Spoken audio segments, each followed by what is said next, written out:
Welcome to the Learning Pines YouTube. We hope this video helps. You start by preparing your assets. Break the tail into 3 5-layered segments so each can move independently.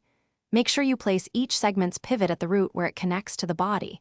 This is why the motion looks natural. Once done, group or parent the segments to the body so they inherit movement. Set initial keyframes spaced about 0, 2 to 0, 5 seconds apart to begin. This gives you a baseline timing to build the sway on. Now animate the primary sway. Rotate the root segment with a gentle oscillation, keeping amplitude small so motion reads as tail, not whip.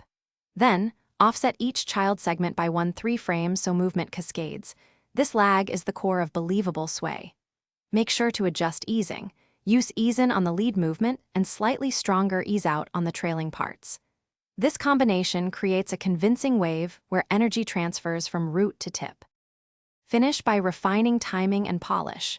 Add subtle motion blur to faster segments or a touch of Gaussian blur to imply speed, and slightly reduce rotation amplitude toward the tip so it tapers naturally.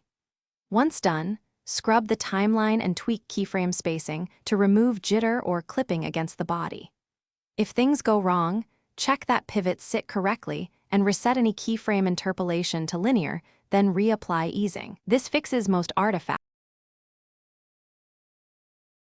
Thanks for watching. Consider subscribing if we helped you.